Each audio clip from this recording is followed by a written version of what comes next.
I really see a huge need for educational content in this space of psychedelics, um, Definitely. because they're such powerful tools. But yeah, really, if my time here has emphasized anything, it is that the importance of the context in which these substances are consumed, and the support that's provided around the experience. So, um, yeah, man. Yeah.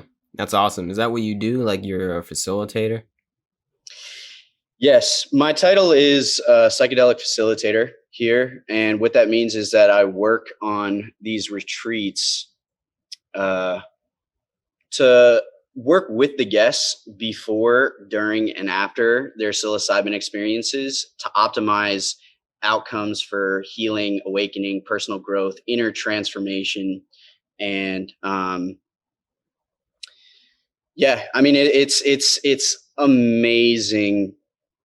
amazing work where it's one thing to see all this research that's coming out of Johns Hopkins and all these other research institutions that are finding all these amazing findings about how effective psilocybin and other psychedelics are in treating depression, anxiety, trauma, OCD, addiction, all these things. But it's a whole other thing, to see it in real time, to to Yeah. to watch that unfold Hmm. before your very eyes, and see um, the transformation that people experience over the course of a week. It's remarkable. Like, you can see people just open up, their body language changes, the way they communicate is much more relaxed and grounded and present and centered, and they're smiling more. I mean, um, it's really gratifying, and it just feels like such a privilege and an honor to be a part of this work, to really go to those deep places with people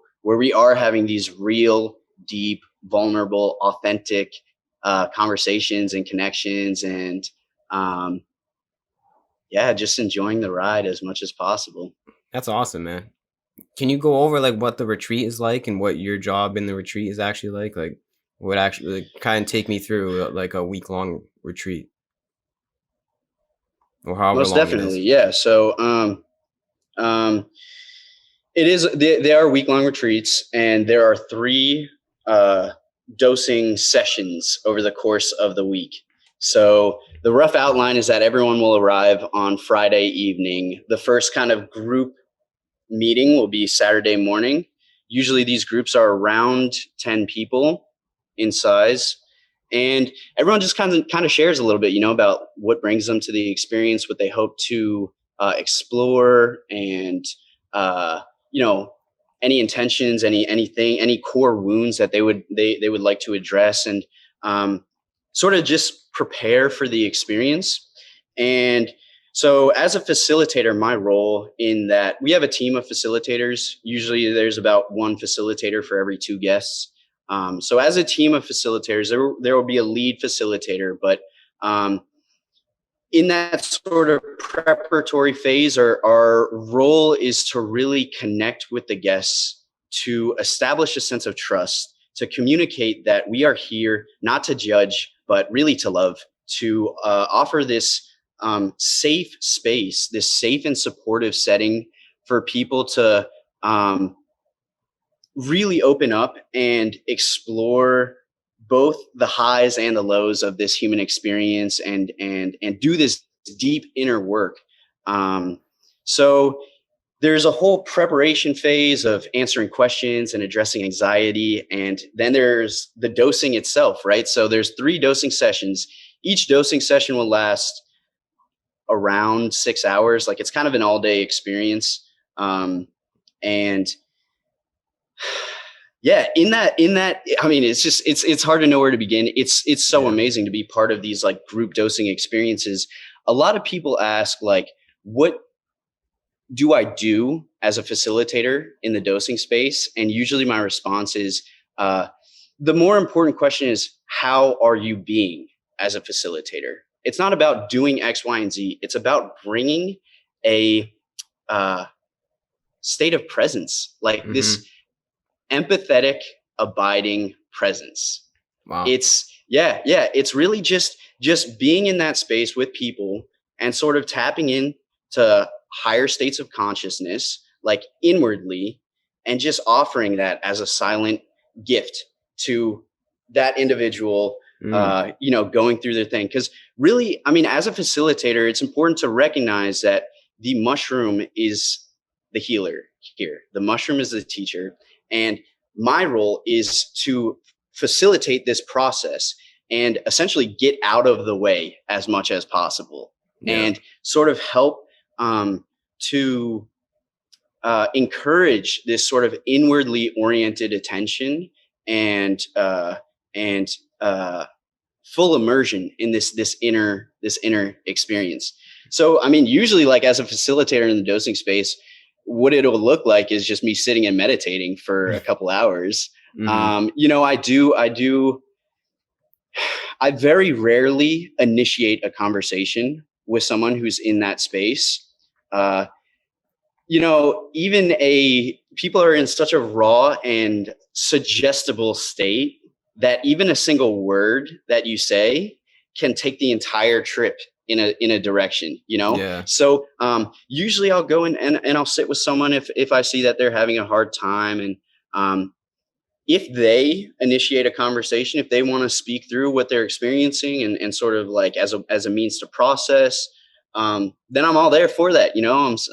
Let's talk. Let's explore what's coming up. But usually it is more not about doing anything in the dosing space. It's about being there in a warm, supportive, non-judgmental, heart-centered kind of way, And I do.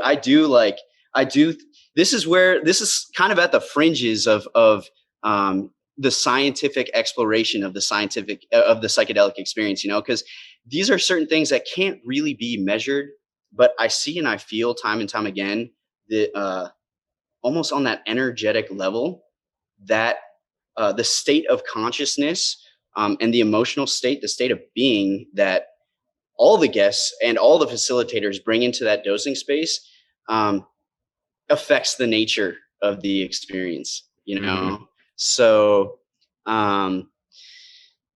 so that's a little bit about the dosing session itself. I mean, it is really amazing. Like, you see the whole spectrum of the human experience, in these dosing experiences. You see from just bliss and outrageous laughter to great pain and from bodily discomfort to terror. Like these experiences can induce a lot of anxiety and even fear in some cases. Difficult emotions of shame and fear and guilt. These emotions that as humans we tend to really repress, like throughout our life. Even going back to our earliest childhood, I mean, it's a way of surviving and navigating through this world in a way in some cases, we have no choice but to repress, for example, a traumatic experience. But that wound, that core wound it doesn't just disappear. It's still there somewhere with us. It doesn't just dissipate. And in often unconscious ways, it'll bleed out into our life, into our relationships, into our career, into, depression or elevated anxiety. And so what I find as one of the kind of trends sorry about the dogs barking in the background, by the way. It's all right. That's Jamaican life. One of the trends that I see very regularly in this psychedelic healing process is that psilocybin and other psychedelics have this amazing capacity to lower the threshold between the conscious and the unconscious mind. So all of this unconscious material is just like bubbling up, like all these memories and emotions, many of which may have been repressed or just forgotten about, in the process of those things coming up into the light of awareness, then they can be processed in a new way. They can move through us. There's a profound healing aspect to that. Yeah. So that's a big part of the healing that happens in the dosing experience. And then of course, like afterwards as facilitators, there's this all important part of integration. Like how do we use this experience? And this is a big part of the work that we do here too, is having these conversations before and after each of the dosing sessions. Is like, how do we use these experiences to transform our lives from the inside out? How do we leverage this wisdom, these insights that we've gotten in that experience into real changes in our everyday lived experience, you Mm-hmm. know, which is easier said than done in a lot of ways. But uh, yeah, there's a lot to it. And so that's kind of like the arc of the work as a facilitator, from that preparation to the dosing itself to the integration. But it really is like an honor and a privilege to be a part of this work. Mm-hmm. And um, it's amazing. I really do think that this is the future of mental health care in a lot of ways. You know, I'm just rambling at this point. You can stop me at any point No, if this you'd is like, great, but man. You're bringing up amazing points. I agree 100%. Thanks, man. Thanks. I do think that this is the future of mental health. If you look at the history of mental health care, not that I'm any like crazy expert in this field, but the last major breakthrough was in the 1980s, where they discovered SSRIs, selective serotonin reuptake inhibitors. This is like the gold standard for antidepressant medication, and they don't work. The thing is, let me backtrack and say that there are some cases in which these medications can be enormously helpful and important for people just to get out of bed and live their lives, you know. And I respect that. At the same time, like, what we see is that these antidepressant medications and benzos, anti-anxiety medications, they really only address the symptoms of Mm-hmm. the issue, right? It's like symptom management. It's like, how do we numb this pain? This is the difference between pharmaceutical antidepressants and psilocybin mushrooms or other psychedelics. The psychedelics, in a matter of one or two experiences, can go to the very root cause of the issue, and thereby provide like a meaningful and lasting healing in our lives, rather than having to take a daily regimen of anti depressants or anti-anxiety medications just to get by. This is so like a quantum leap.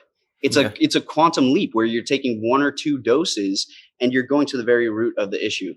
And of course, you know, as I mentioned, like, my experience here has really emphasized the importance of the context around the use of these substances, because like, it would be hugely irresponsible to say that these, like psilocybin or any other psychedelic, they are unbelievably miraculous healing forces and beyond. Like, but at the same time, it would be hugely irresponsible to just go doling them out to anyone on the street and saying like, just take this and have a good time, because the context around the use of the substance is just as important as the substance itself. And that kind of is set and setting. And having, you know, one important thing is having people there just to support you, to offer that calm, empathetic presence, and just sort of keep you grounded and reassure you that no matter how difficult this experience is in this present moment, it's going to pass. It's going to pass. And there's going to be, almost always, there's going to be some healing and awakening on the other side of it and through it. So, yeah. Yeah, exactly, dude. They allow us in the right situation to dissolve boundaries and allow us to be okay with change, because we just like, humans like comfort. It's understandable, and change can be a little discomforting. So if you're there to like take care of the change that they need to go through, that's huge, man.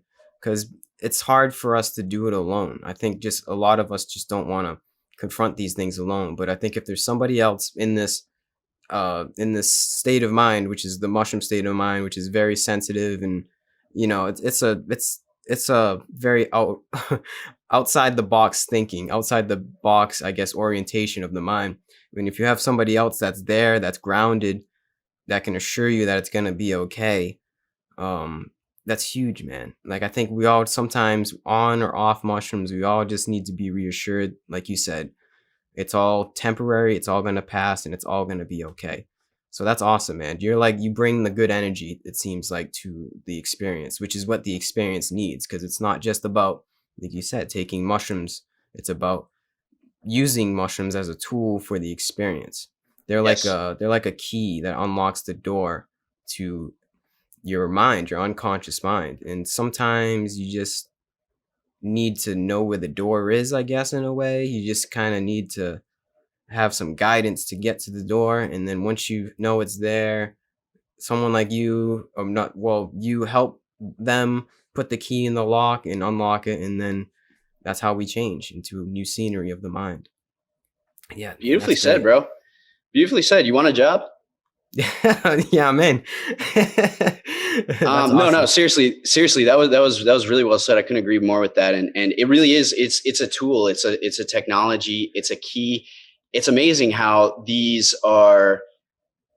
they're ancient Yeah. tools that have been around for hundreds of thousands of years, and yet they are also in some way like hyper advanced, which is really interesting. But I do often compare psychedelics to just in the same way that we need a telescope to peer more deeply into the cosmos. Yeah. Um, Psychedelics represent a metaphorical lens through which we can peer more deeply inwards into the nature of mind and consciousness itself. And there is this healing aspect to it of by increasing self-awareness, the natural consequence of that is healing in many cases. But in a way, that's just the beginning. That's Yeah. just the beginning because like the telescope, this is a tool for exploring the mysteries of life and existence. This is, I believe that these ancient tools could be on the cutting edge of scientific discovery into the nature of consciousness and the nature of reality itself. Yeah, And 100%.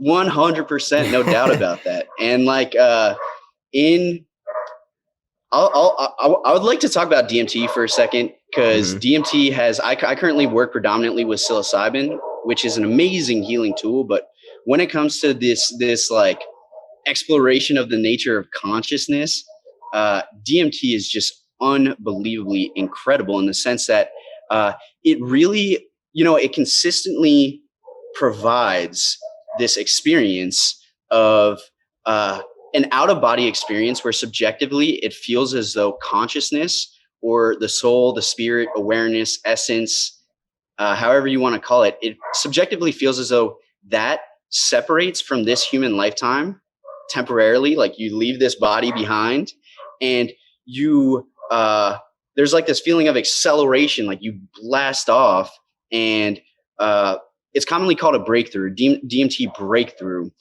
where it feels as though you have emerged in some sort of alternate realm or dimension of existence beyond this physical universe. Um, and what's remarkable is, well, there's a lot that's remarkable about it.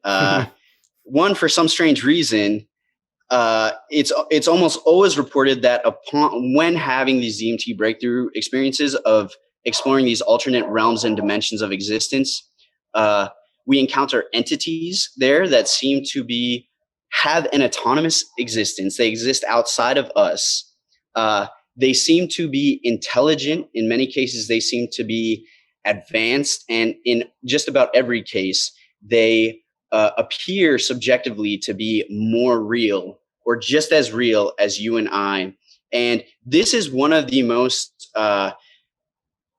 consistently reported features of the DMT experience, is that when people come back from this experience, they say that felt, I don't know what the hell just happened there, but that felt more real than this everyday waking reality. And all over the world, this is a great mystery. There are so many mysteries to this substance.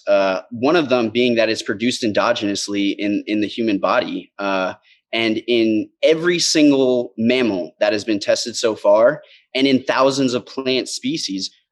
And yet its biological role is still unknown.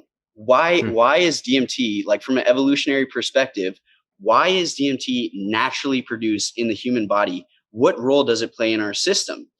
This powerfully psychedelic molecule, for some reason, is naturally produced in the human brain, and we have no idea why. This is a great mystery.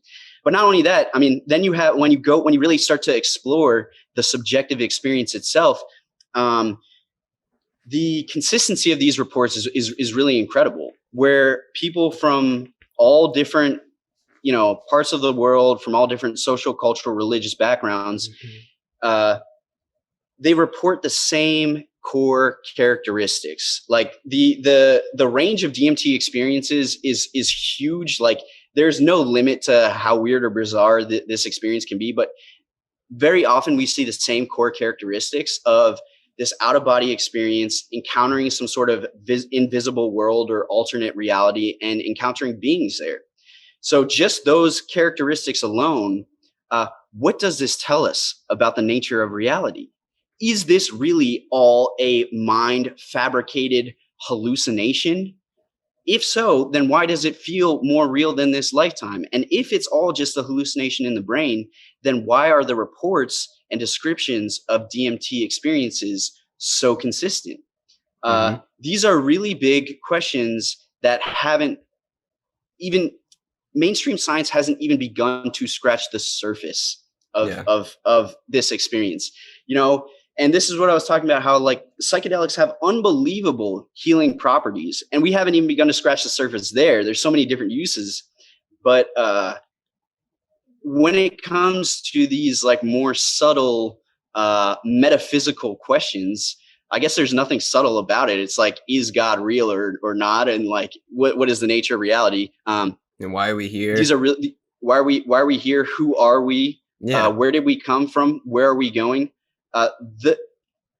It's amazing how this simple molecule that's found all throughout the natural world and in our own bodies is a key that takes us, it's a rabbit hole that takes us to the heart of life's biggest questions, all of them. The answer's right here, everybody. It's like, why aren't we talking about this, people? And that was a big reason why I started my YouTube channel, Cosmic Consciousness with Jonas, because I had some experiences with DMT, and it did fundamentally shift my worldview. I lived more than half my life as an atheist, as a materialist. I was absolutely convinced that consciousness is a product of the complex interaction of the neurons in the brain. There's nothing beyond this physical body. And that's that. Like, I got it all figured out. And psychedelics and DMT in particular just couldn't have more profoundly shattered that whole perspective that I know what's happening here. All of a sudden, everything was flipped on its head, and everything was a mystery, including the nature of self. But what did become clear increasingly was that there is this essence to our being that is not limited to this physical body nor this human identity. There's some essence to what we are that is transcendent, infinite, eternal. And I do believe this is quantum physics as well is starting to provide some scientific evidence to substantiate that idea, which spiritual visionaries have been telling us this for thousands of years all over the world. Everyone has been saying the same core teaching: look within the mystery of the self, and you can discover that there is much more than what meets the eye. And modern science is just now starting to catch up to that. It's ironic in a way, but quantum physics is now starting to discover, like, not everyone, there's of course a lot of disagreement about this, but a good amount of quantum physicists propose this idea of non-local consciousness, which essentially means that consciousness is fundamental. It exists beyond this one human lifetime. It's transcendent. It's infinite. It is fundamental to nature, just like space or time or energy or mass or charge. Consciousness could also be a fundamental quality or aspect of existence that is currently seems to be contained within this body and mind, but does not die with the death of the physical body. It's beyond, it's transcendent. The way I often describe or sort of like as a metaphor I use is, I think it's similar to a computer. Like, just in the same way that a computer is powered by electricity, when the computer dies, the electricity continues. Electricity is way more vast than any one device, right? Like, the electricity animates the computer, and yet it exists independently of it. And just in the same way, I'm now convinced, and I believe that someday in the near or distant future, the scientific community is going to have to grapple with this, is that just in the same way the brain biocomputer doesn't generate the consciousness which animates it. The consciousness exists. It's part of something much greater than this like one lifetime. And it is almost quite literally electromagnetic energy that we run throughout our body. Like we actually do have electricity. So in a way, that is our life force. If you look at it, if you want to measure it in a certain amount of hertz, like we do have, consciousness is a certain amount of electrical energy that you can measure. So it's interesting that you use that metaphor with computers. Computers are a perfect metaphor for our own being. Like just so much of it, you can use so much to kind of explain how we think, because like a processor, like we process stuff. The hard drive is storage, is like our memories. I don't know. It's an extension of our being. Yes. Yeah. Yeah. And I mean, like it's very true what you say, that, on a more fundamental level, we are energetic beings. And that's not like a spiritual statement. That's a scientific statement that in my very superficial understanding of quantum physics, when we drill down to deeper and deeper, more and more fundamental layers of reality, subatomic, and go deeper and deeper into the particles and what make up the particles of the particles and particles, on the most fundamental level, the idea that bigger objects are made of smaller objects breaks down.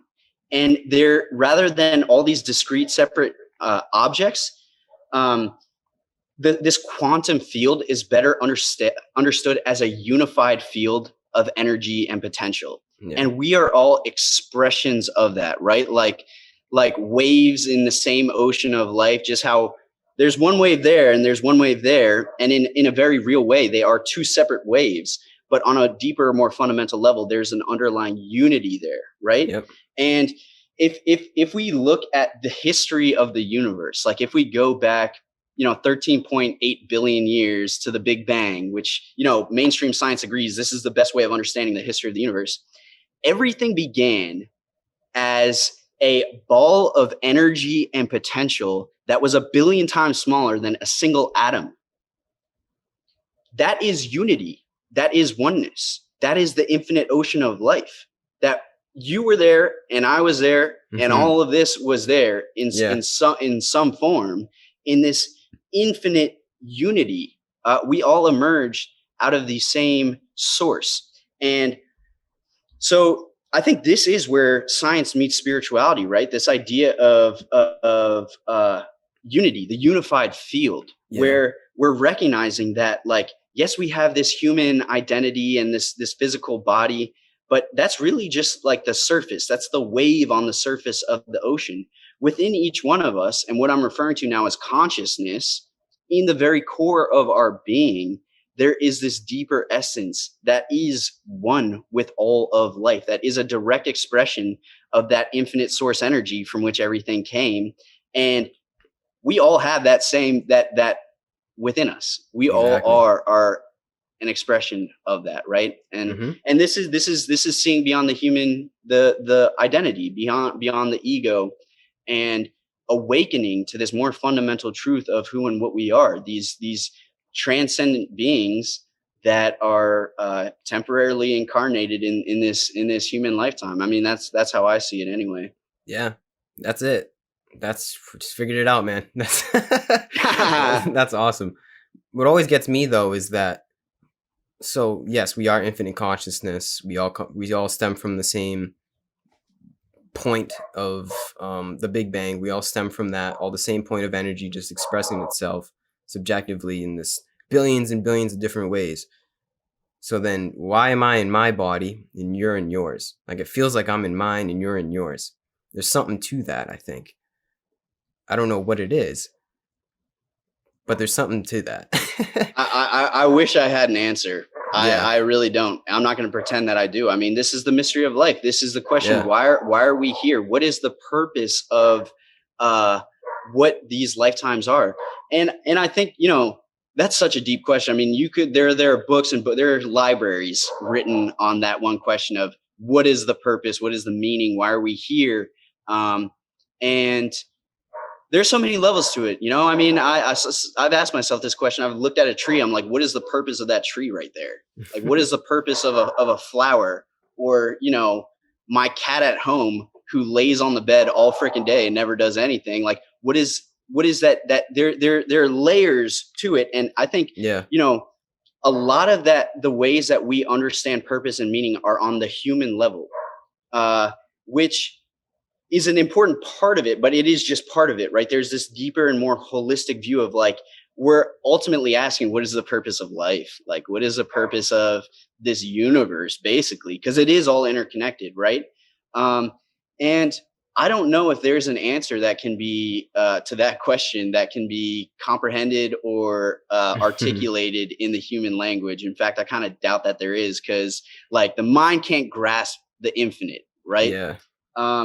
But, you know, I think that, I don't know. I mean, just like in looking around and reflecting on this question a lot, I mean, again, there are many levels to it. I think that there is this process of exploration and discovery going on, where it's like infinite unity has embarked on this adventure of infinite diversity and multiplicity Yeah. in order to explore itself and return to unity. It's Yeah. like it branches off into infinite multiplicity, and then in a way, ultimately there's this path from unity to subjective apparent multiplicity, and then back to unity. I mean, Yeah. unity is always here. It's never not here. But you know, from that human level, that's yeah, I don't know. I mean, I think this is more kind of like the mystical side of me speaking. Like I'm not presenting this as fact. It's just my personal opinion or perspective. But I do think that essentially there's this deeper level of the adventure of being, where I do think that each one of us has incarnated on countless occasions in countless lifetimes here on earth and beyond. In fact, like the reason I say that is because that was something that I seem to be perceiving in my DMT experience. Like one of these experiences, it was like almost outside of time.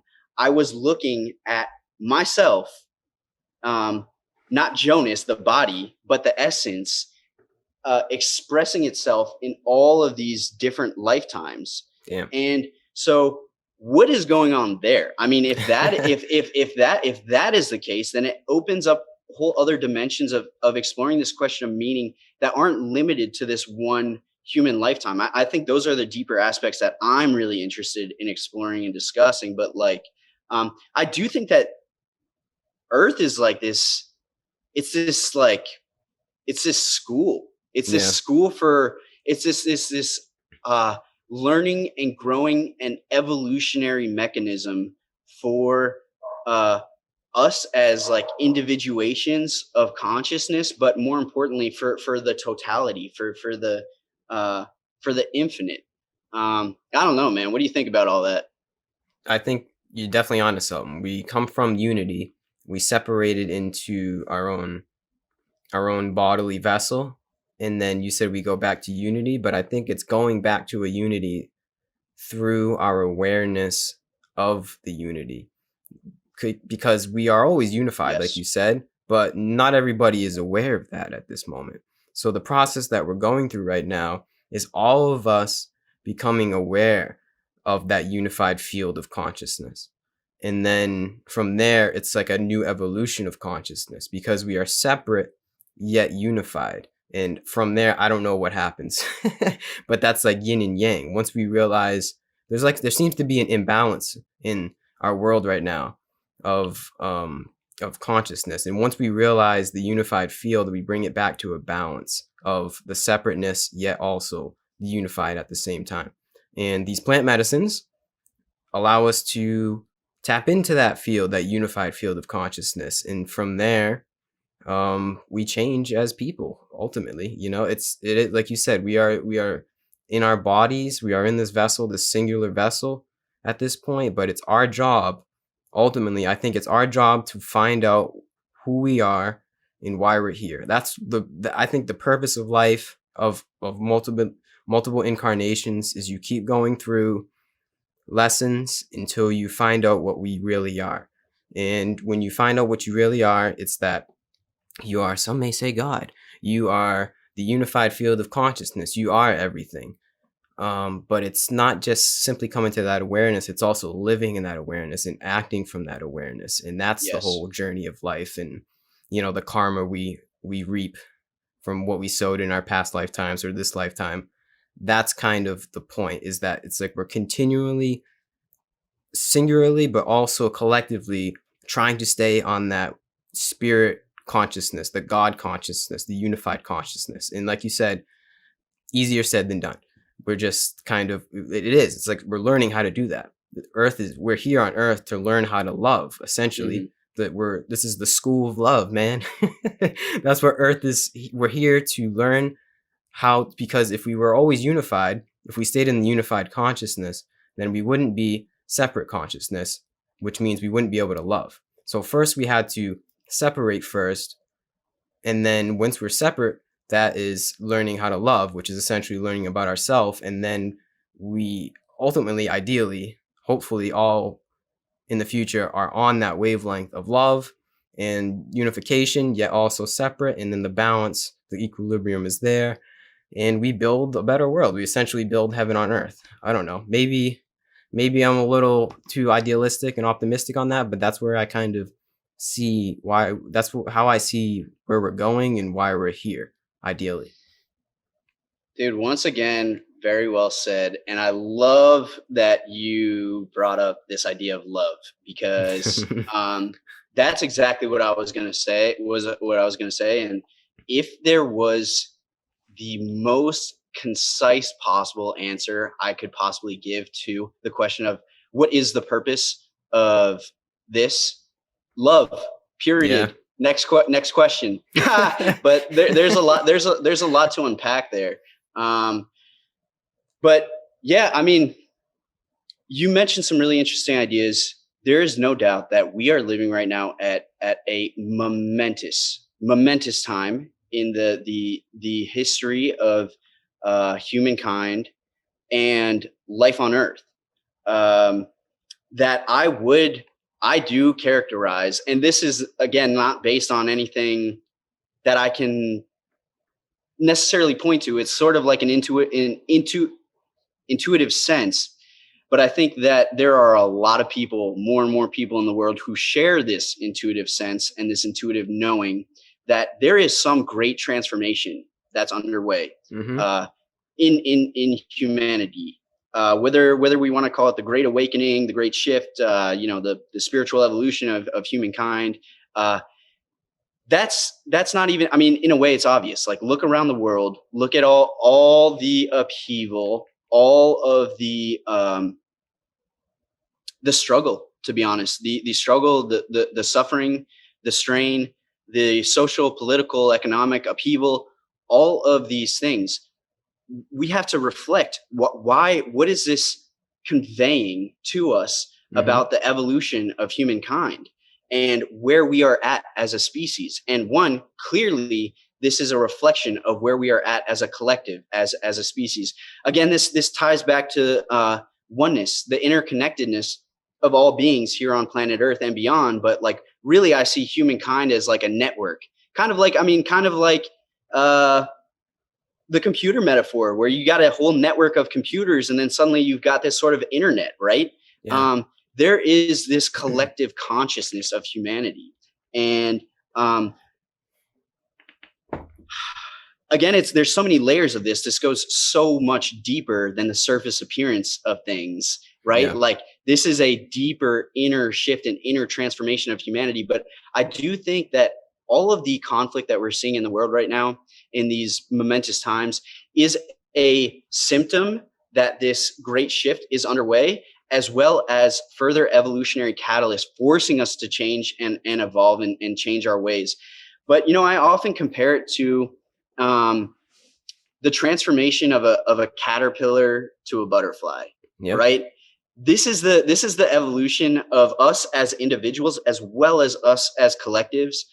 as a collective, in a way, the caterpillar has to break down. It has to die in order. In the chrysalis, it dissolves into this like liquid molecular soup. It's crazy. It's a absolute miracle how this happens. But in order for the butterfly to emerge from that chrysalis, first the caterpillar has to die. It has to break down. It has to dissolve in order to create this opportunity in the midst of chaos.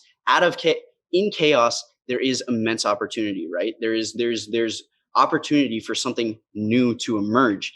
And that's what's happening right now, as far as I see it. I mean,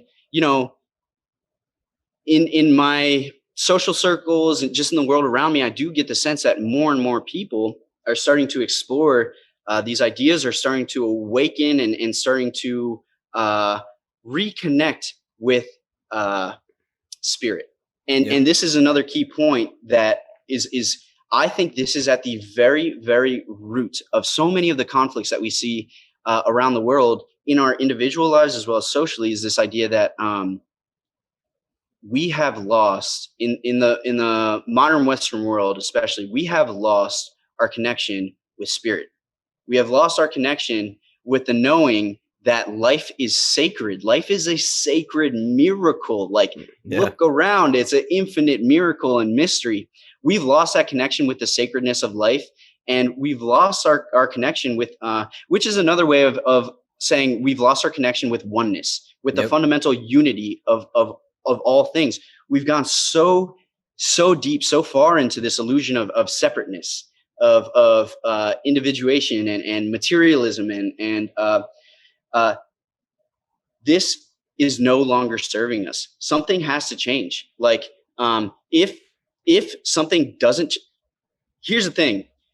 I believe that a evolution of consciousness is the only thing that's going to save humanity ultimately from total self-destruction. And that sounds like a pessimistic thing to say, but I'm a complete optimist. I think it's happening, baby. I think this is the way of life. Evolution is the nature of life. And I think that, on a metaphysical level, like this situation is in good hands. Like, this is going in a positive direction. Mm-hmm. Eventually, it's probably going to get worse before it gets better, but I'm fully optimistic about that.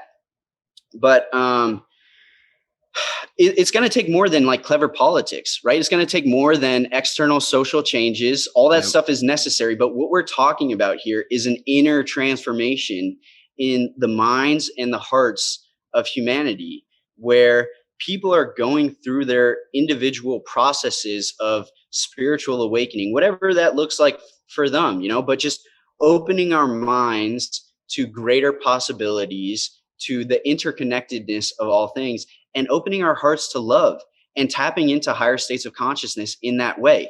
And this is the thing. World peace begins within each one of us. This great. Is how we co-create world peace. World peace begins within each one of us, right? And so as you and I and more of us are going through this process of deep inner work, healing, evolution, this is what's driving forth this evolution of humanity and consciousness, that, as I said, it's multidimensional. This goes beyond what, the surface appearance of things. It's like, this is a cosmic thing that's happening here, is what I'm trying to say. Yeah. Mm-hmm. That's great, man. It seems like an exercise of deprogramming ourselves from how we were raised, or deprogramming maybe for multiple lifetimes, but there's some kind of process that we have to go through in order to heal ourselves. Because it seems like, at least for me, I was never really turned on to any of these concepts from the outside world or any of my peers, really, I guess you could say. It's just kind of something that we all have to come to, that inner peace first and then outer peace after, for world peace. And it's like, it's not always pretty, but it's something that I think we all have to do. It's like it's the essence of deconditioning. Like, there's something that we just have to say, this world of struggle and chaos is not for me. Like you said, like we live in the world where it's a lot of people are struggling, a lot of people are suffering, and that's the process. Is you say, like, I don't want to do this anymore. There has to be another way, and there is another way, and the other way is recognizing what you truly are. And what you truly are goes beyond all the chaos of the world, all the bullshit, the drama, anything that is happening on your phone, on the news, whatever. Anything that is on the outside is not, it's not going to bring you peace. It's really not. So once we approach ourselves from a different point of view and see that we are separate from that, we are truly greater than anything that the outside world could tell us will bring us peace, which is obviously a lie. Once we know that we're greater than that, then that's how we move on and evolve. But we all have to do it on ourselves, like on our own accord, which I think is interesting. Like it's all through direct experiences how we reach this kind Yes. of this unified consciousness. It's all through, a lot has to do with plant medicine, which is interesting, like psychedelics. But it's not, doesn't always have to. I don't really think it always has to be like that, but definitely helps. I think it's what we need right now to accelerate that. Yes. Yes. Again, you touched on a couple key points, like this idea of, so the way that I think that sort of this collective evolution is unfolding in the same way, essentially, as the individual awakening happens through us as individuals. And Yeah. one key example of that is this idea of the dark night of the soul. For many people, this spiritual awakening is initiated by a period of intense suffering, where, just as you said, it's like, I can't take this anymore. There's got to be another way of being in this world where I'm not crippled by this sense of suffering, which much of which is almost self-inflicted, right? And it is a process of exactly as you said, deprogramming, where we're returning to that deeper, that the true essence of our being. It's not that we have to learn all of this spiritual wisdom and do all of these spiritual practices. It's really all about a direct experiential process of returning to the present moment, this homecoming to the present moment, and feeling inwardly. And just through this process of inner exploration, of meditating on our own awareness, aware of awareness, this is like a natural evolutionary process that unfolds within each one of us. Just like how if you give a flower water and sunlight and nutrients, it's going to blossom on its own accord as a natural consequence. There's nothing that has to be done. It's really through this process of being, and this is how we discover peace in the eye of the midst of the storm. You know, that stillness in the eye of the midst of the storm. Because just like you said, it's not going to be found anywhere in the external world. You know, Buddhism refers to this as samsara. You can look as long as you want. You can achieve as many great goals and dreams. You can achieve all your greatest dreams, my friend. And that itself is not going to deliver true peace and contentment. And even everything is not enough for someone who isn't connected to this inner, to the sacredness of life, the spirit, that this inner connection and knowing of this greater unity of life. And yeah, it's huge, man. And it's almost laughable when people say like this life isn't special or anything. Like they just like, oh, this is just a random occurrence of atoms just so happen to line up in the right. I mean, I guess if you want to like take that reductionist viewpoint, that's cool. But like, I choose to think that this is like, you know, being alive is, you know, like you said, it's sacred. And that's another aspect to it too, is just realizing how cool it is to just simply exist in the good times and in the bad times. I'd rather feel something than nothing at all. And that's kind of another aspect and insight that I get from the spiritual practice, quote unquote. You know, it's kind of just, it's just a gratitude for just simply having this experience at all. That's another aspect of the sacredness too. You know? Yes. Yeah. Well, yeah, absolutely. I'm vibing with it. I couldn't agree more. Like, I think that's where this whole path of spiritual exploration and evolution, like, where is it taking us ultimately? Where is it leading towards? I don't know. I think the journey is the The longer destination. that exactly, the longer that I've sat with that question, the more clear it's become that there is no destination apart from the present moment. And there's a sense of, like you said, I mean, once we're really going deep into presence, I mean, this is what Eckhart Tolle talks about really beautifully in his work. But the power of now, once we're going deeper into presence, coming out of the mind and back into, I call it heart-centered awareness. Like, this is for me my pretty much my only spiritual practice, and it's not even a practice. It's not a doing. It's a way of being, but living like this as our home base rather than this. And Yeah. just allowing the mind to settle down and get quiet and really being centered, like living in our center, being grounded and present and aware, and in just resting as we are. That is such a liberating feeling, because we're always trying to do and accomplish and achieve so much. But ironically, the way to acquire all that we have in some senses is to rest as we are and relax into presence. And as we do that, just resting in being, in stillness, in inner silence, feeling inwardly, then there's an undeniable sense of peacefulness to Yeah. it. There's a stillness, there's a wholeness to it. And at a certain point, there's nowhere else that I have to go. There's nothing else that I have to do. There's nothing else that could possibly be added to enhance that feeling of wholeness and completion. And from that point, now we're talking about higher states of consciousness. Now we're talking about how, like, almost without any effort, gratitude, compassion, love, respect, all of these qualities just spontaneously emerge in the awakened mind and the awakened heart. Yeah. This is where I believe that all of the spiritual path is leading us to, again, love. That's it. Love, period. Yep. It always That's comes back it. to love. That's it. Yeah. Yeah, that's why meditation is so important, I think. I don't think everybody has to do it or has to have, like, do it every day, but I think just exploring what that means to just be still, because it's the simplest, hardest thing to do for most people. It's like to just find that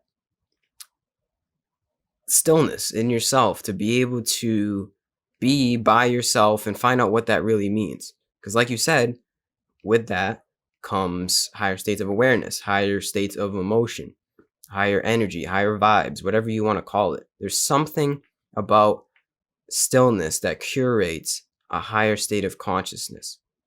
I don't know why. It's like, first we have to quiet the mind, rest the mind, and see that we're not the mind. And that's the first step, is seeing that we transcend that. We transcend the ego. But first you have to be able to just be with the ego, essentially, and examine what you really are for a little bit. What do you do for meditation? Do you have a meditation practice? That's a good question. Yeah, I have it's changed so much over the years, like, and kind of gone through various stages where, I guess it was a little more than 10 years ago now when I really started to explore meditation. And when I first started, it was kind of like I tried to do a daily meditation practice, and where I would sit and meditate for 20 or 30 minutes a day. And I found that really difficult, like, to not necessarily to meditate. That actually came quite easily to me, and it felt pretty enjoyable from the get-go. But, like, to be consistent with it and to figure out ways to integrate that into my everyday life. And Yeah. so, like, that's something that I've explored more and more over the years, this idea that meditation is not an activity that is undertaken separately from everyday life. It's a state of being. Yeah, exactly. It's a state of consciousness that we can embody and allow that to infuse everything, Exactly. anything, every waking moment. And so, but it's been a process like to get from there to here, you know, and I think what helped me at first, what really helped me at first was to start as small as possible, like building like a micro habit of meditation. Cause I thought like 20 or 30 minutes a day, that's nothing. Like I can do that every day, but I didn't. So I was like, all right, let me break this down even further. Let me just do like wake up in the morning, 10 conscious breaths, like Yeah. just 10 conscious breaths. I have no excuse not to do this. Like it takes me literally 30 seconds. Yep. So that starting on that really, really small scale was the key, I think, for me to getting that consistency. And I think it's kind of like an exercise, you know, it's like when you do a bicep curl, like every time you do that, that muscle is going to get progressively strengthened, and this action is going to get easier and easier. And just in the same way, I think that like through, I do see a meditation practice as very important to sort of, beginning to live life from that place.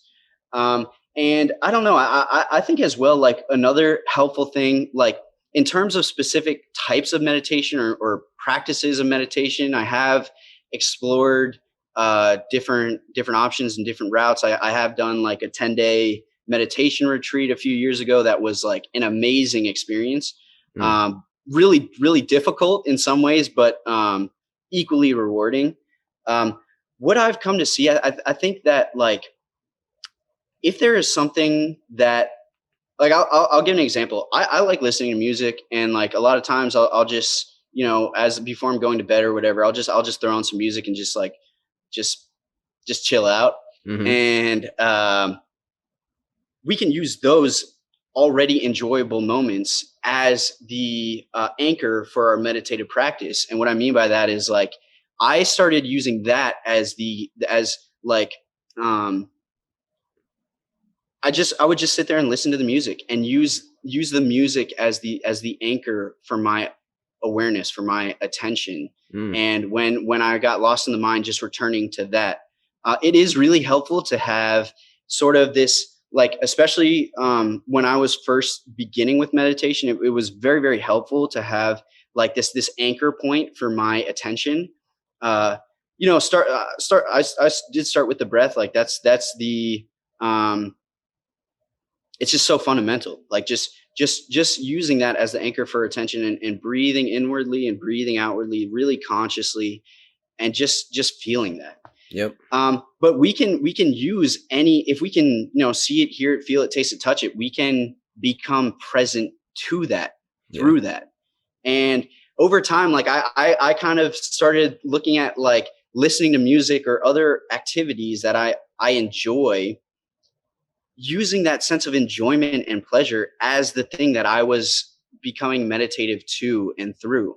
And that I think that was like a breakthrough for me, because that really helped me just enjoy that process. It didn't feel like I was exerting effort to use meditation to try to accomplish anything. Like I was just enjoying it. Yeah. And over that, through that process of you know, several years, now it does feel like a more natural, like it doesn't feel like I have to exert energy as much to be in a meditative state. It's more just this like embodied state of presence, right? Mm-hmm. And like this idea of heart-centered awareness, of sort of almost feeling the center of my attention here in my chest and my core, rather than just being lost constantly in the thoughts, in the mind.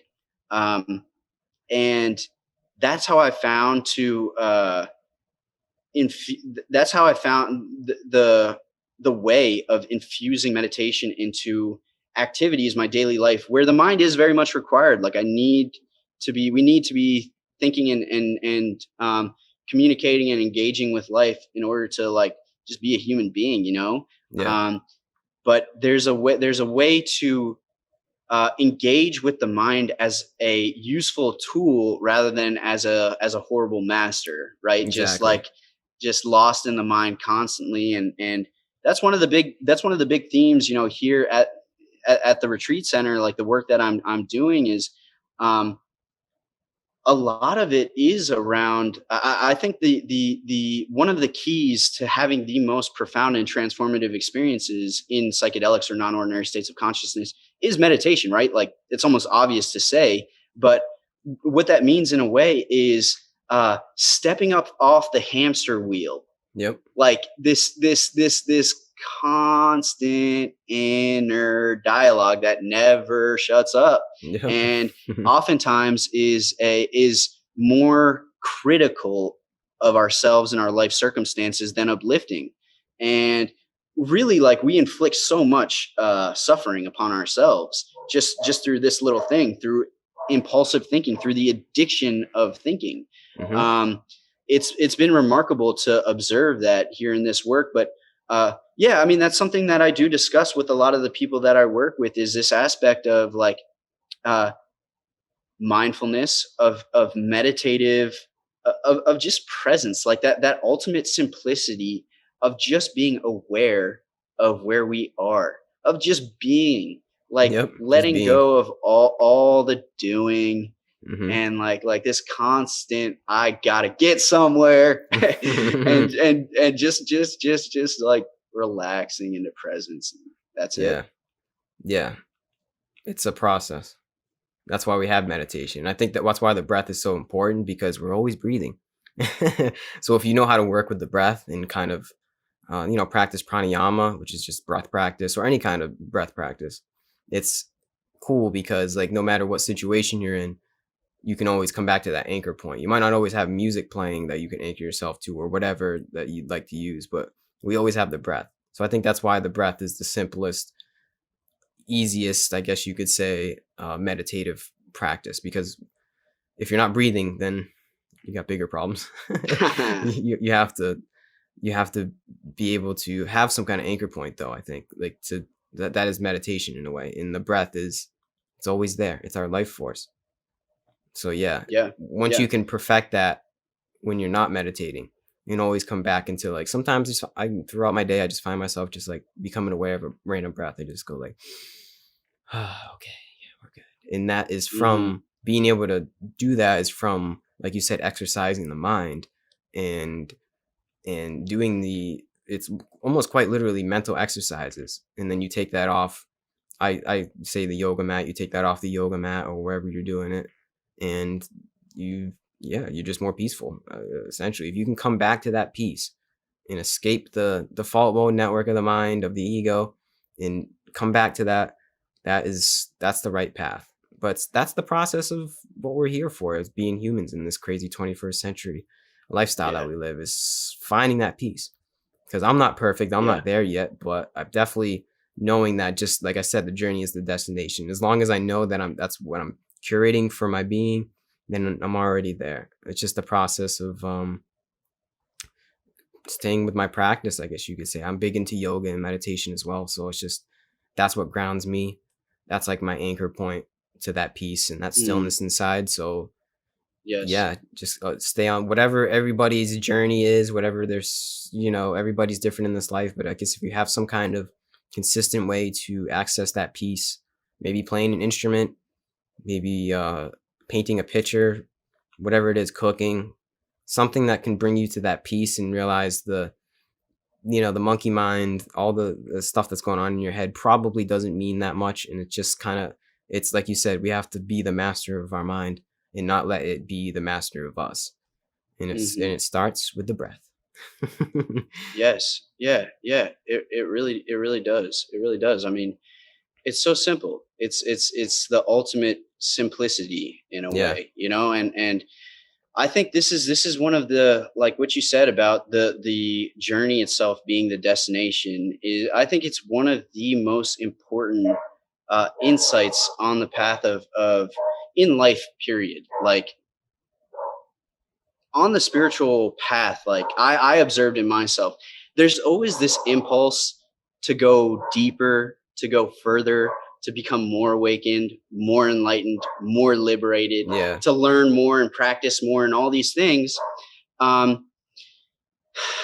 is a great irony here that in that constant search, that pursuit of like someday in the future, I will experience those things, that itself is a very subtle obstacle from us tapping into that in a deeper way here now in the present moment. Yeah. And there's this spiritual quote, you know, that says like everything that we are looking for on the path of spiritual awakening is within the one who is looking. Yeah. Like that was such a, I was like, whoa, let me reread that for a second. Cause I was like, that implies very clearly it's here already. Yeah. And this is the core spiritual teaching all throughout the world, right? The Buddha nature is within each one of us. The kingdom of heaven is within each one of us. You see this in every major spiritual and religious tradition all around the world, the same teaching that it is within, right? And here's another key insight that like I've reflected on, like this metaphor of the flower. I do think that we all have this immense potential to blossom, at our consciousness to blossom, to evolve.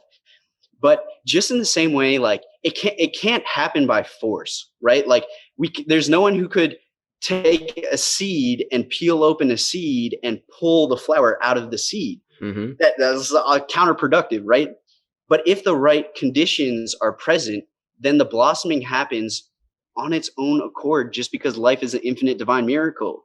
Yep. And just in the same way, there's nothing that you and I, from the ego mind, there's nothing that we can do to force or coerce this process of spiritual awakening to accelerate or anything like that, right? It's ironically, again, it's like when we let go of the wheel, when we just relax as we are, when we rest in presence, when we go inwardly, when we cultivate awareness of awareness, that's like the water, the sunlights, the nutrients, that's nourishing our being. Yep. That is nourishing our being on the deepest level. And that through that process, it's a natural unfolding process of purification and evolution, you know? Yep. So it's the metamorphosis of life, man. And it starts with just finding that peace inside. Yep. Yeah, it's really hard to put these things into words. So I mean, but there is importance in the stuff that we speak about.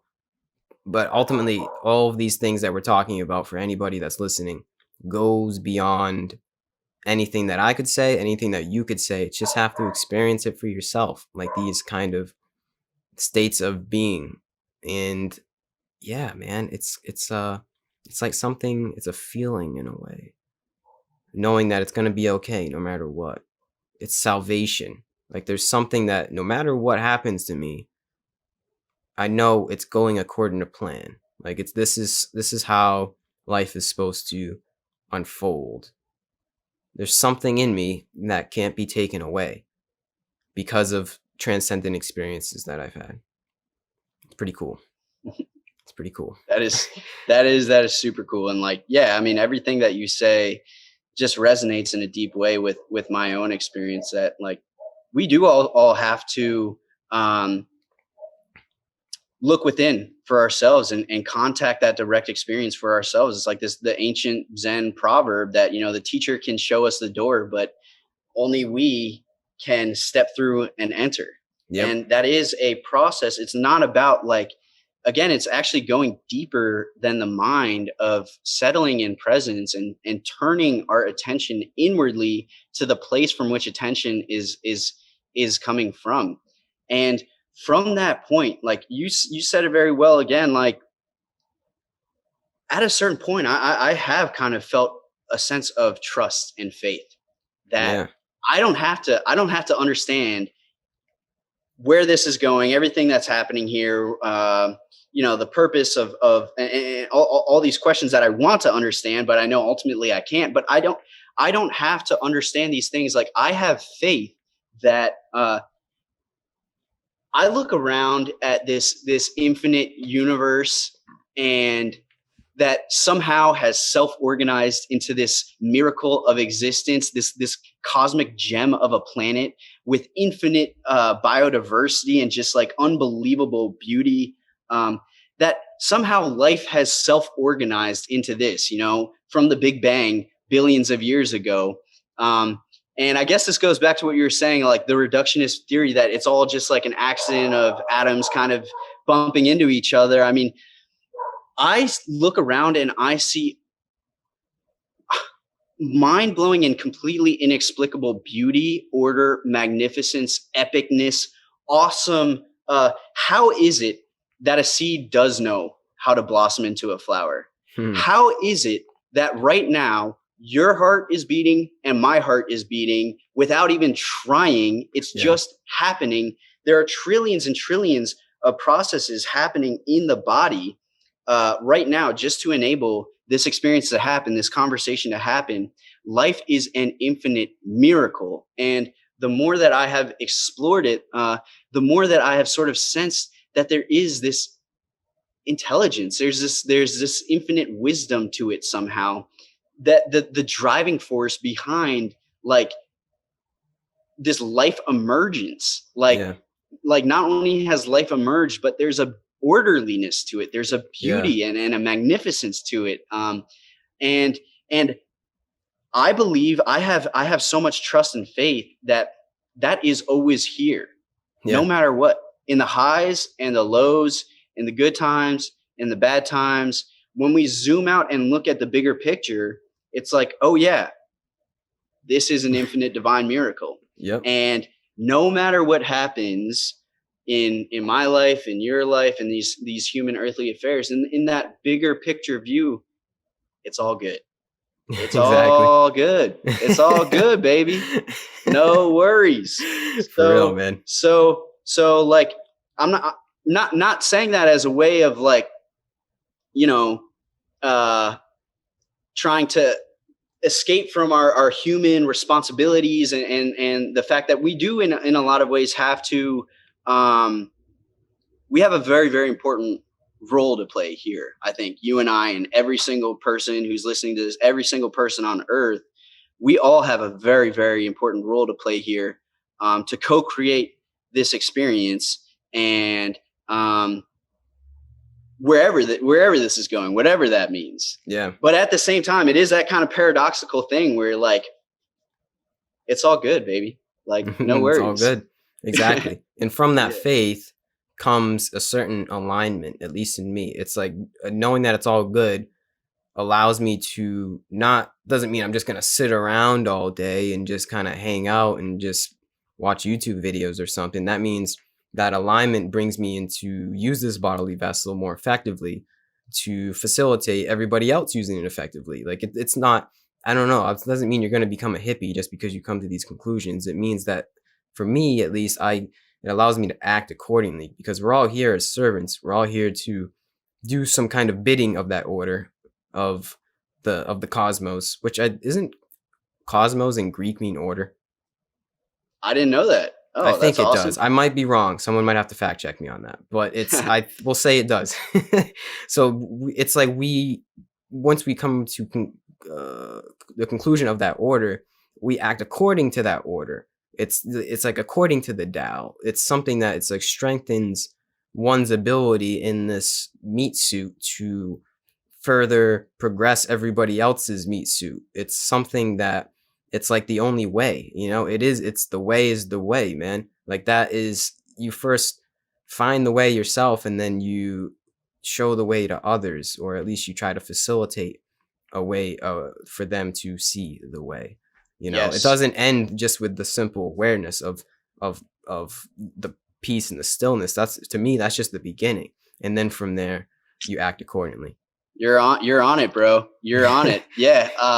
By coming into full conscious alignment with life as it is, with with this higher order, with the natural unfolding of things, by coming into full conscious alignment with that, we are becoming empowered co-creators. This is one way of understanding it. I think, again, this is Eckhart Tolle where I first heard this, but he discusses the inner purpose and the outer purpose. The inner purpose is this process of awakening, of healing, of doing this inner work, of meditating and mindfulness, and tapping into higher states of consciousness in the ways that we've been discussing.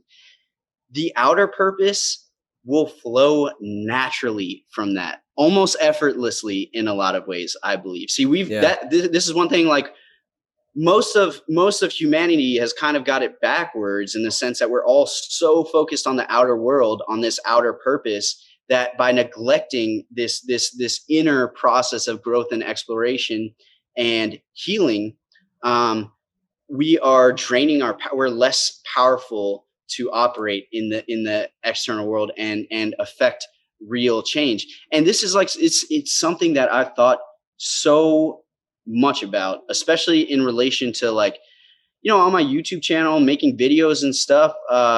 This process of creation, of bringing something into the world, it's like there are these polarities where it's like, I think in some ways, in the awakened mind, there is the recognition that there's nothing externally that's going to bring me more peace or pleasure or fulfillment or whatever, that all of that ultimately is to be found inwardly. But at the same time, we're not going to sit on the couch for the rest of our lives and just like eat chips, there is so much that to be done in this world. And there is, these are lives of service, I think, ultimately, as you said. And I think that through this process of awakening that inner purpose, then we're tapping into we're cultivating awareness of our inner world. We're tapping into our intuition. We're tapping into what sets us on fire. What do we feel passionate about? Like, what do we feel excited about? Because we all have not just one thing, but many things that capture our attention and draw us in, And I see our emotionality has this great wisdom to it, where I believe it's almost like this is the compass needle pointing us in true north of self-actualization. Mm-hmm. It's like there's this process of awakening, and there's also this process of self-actualization, of living out our fullest potential. And ultimately, they are one and the same process. They're very much interconnected like this, but it is sort of this inner and the outer, this balance of being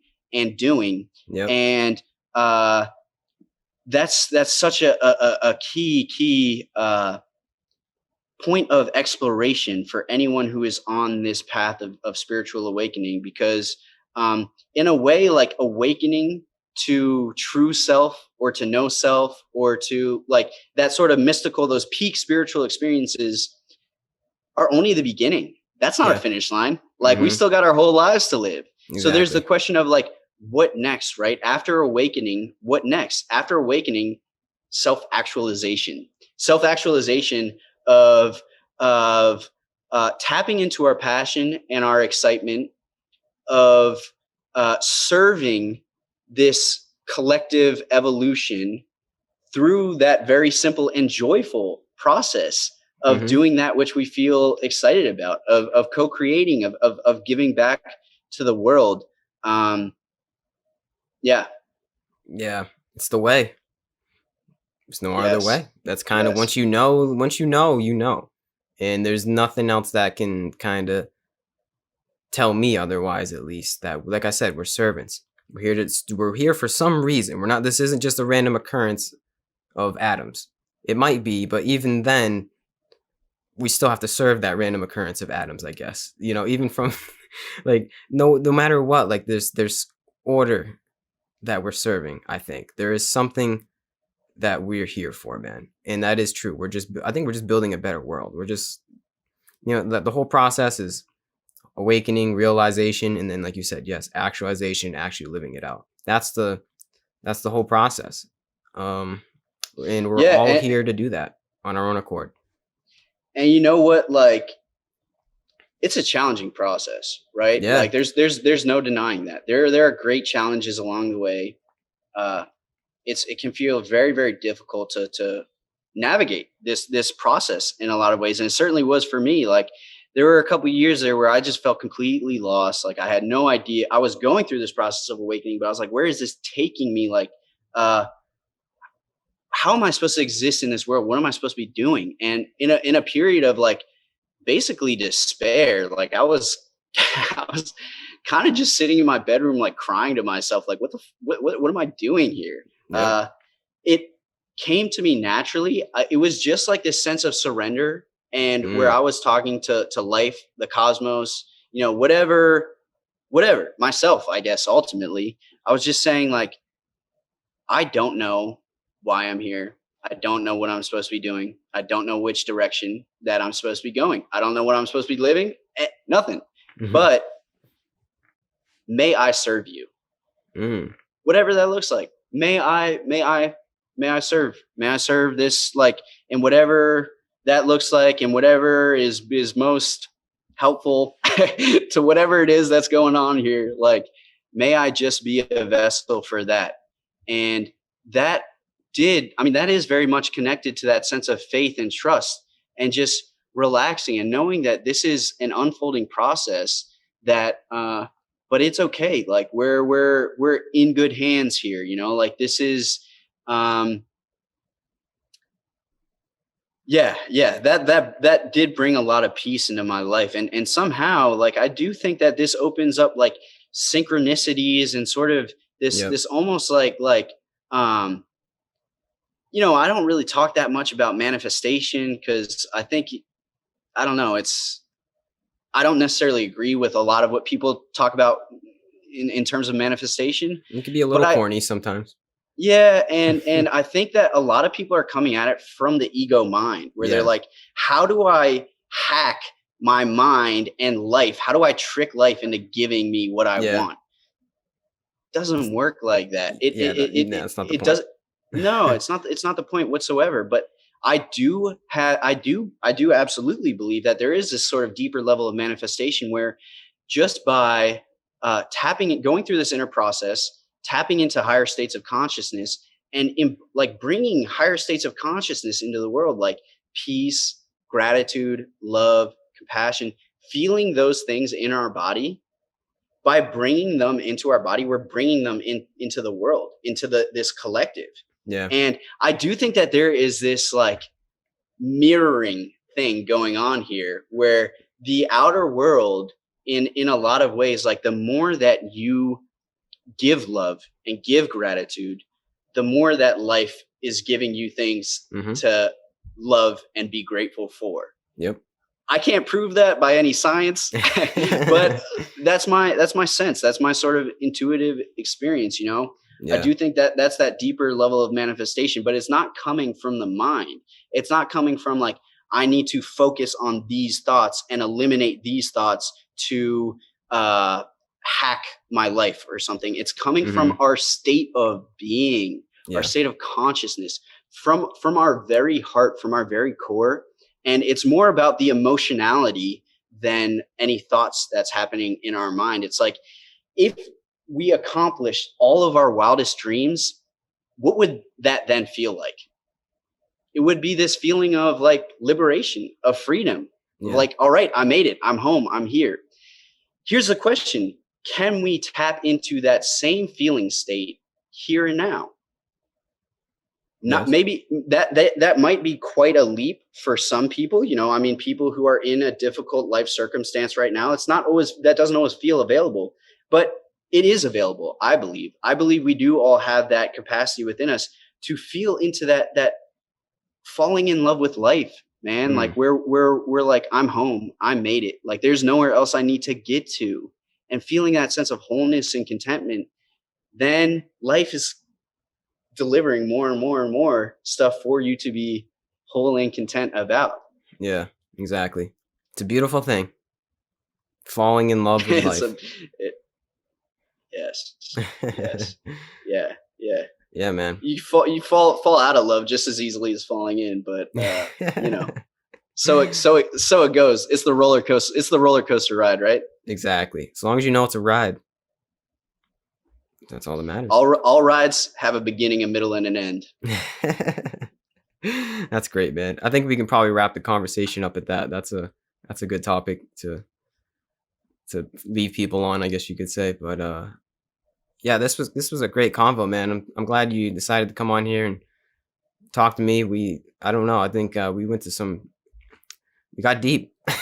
We did go deep, man. I really enjoyed that conversation, and yeah, I can tell that you're. I mean, it's just a lot of resonance. I can tell that you're really dialed in, and you've really been exploring a lot of these ideas, and um, you have a really excellent way of expressing them as well. I think that was a great conversation, and we did touch on like, damn, we hit so many different topics too.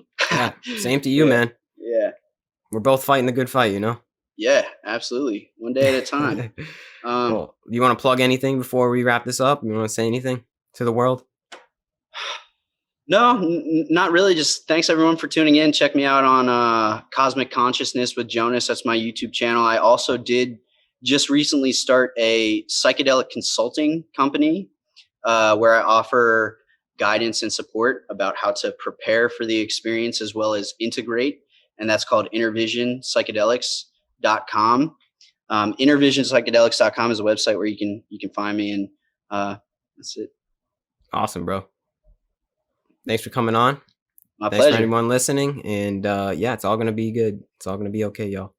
All right, man.